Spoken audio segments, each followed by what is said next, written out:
Good morning. I'd like to talk about the problem of boys becoming men. Boys and girls face a different life as they grow up. Girls who recognize their similarity with their mothers don't have to go through a transition. But boys, as they grow older, have to separate themselves from their mothers. Now, I'm not a psychologist, and you can look into this if you want. This is a psychological view of things, as I understand it. This transition is very difficult. Boys have to let go of all the things boys like, playing, toys, all this kind of stuff, to become men. Men who are concerned about others. Men who recognize their abilities and are willing to use them in a positive way. Men who build things and work together. Not boys. Boys who play games, toy around with things. So, what happens in a boy when he gets to be about 16 is he starts to lose his sense of risk assessment. Can't assess risk. Now, why is that? That's true up until about 21, 22 years old or something like that. It's going to vary from person to person, of course, but there is a period there, 4 or 5 years, where boys no longer sense risk. And the reason for that is because that's the stage in their lives where they have to leave the nest and head out.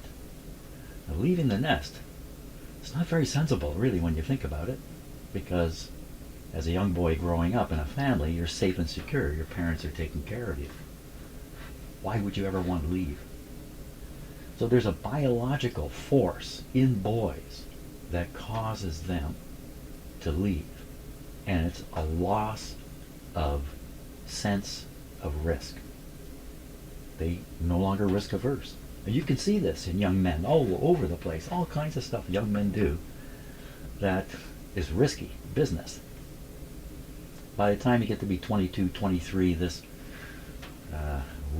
non-risk aversion disappears, and you become once again a sensible human being able to assess risk and carry on your life as a mature man or maturing man.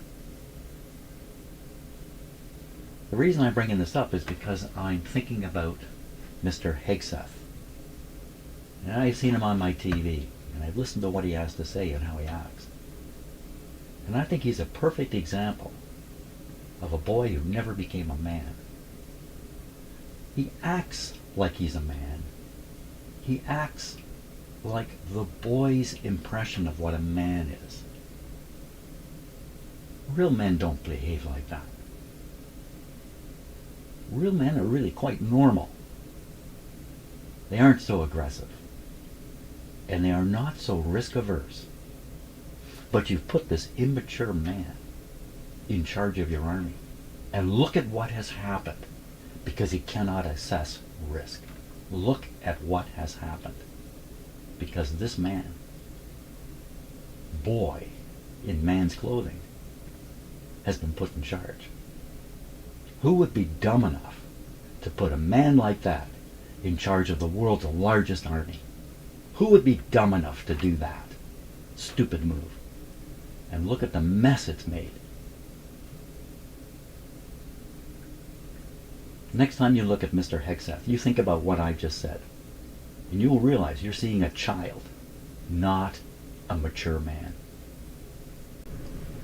Let me say something more here. When I see American military leaders on TV, the real generals and the like, they are very impressive.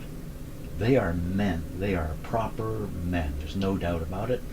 They have a perfect sense of morality. They understand what they're doing.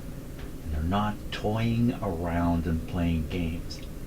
That's what I see in the American military. And it's probably true of every military top leadership in the world.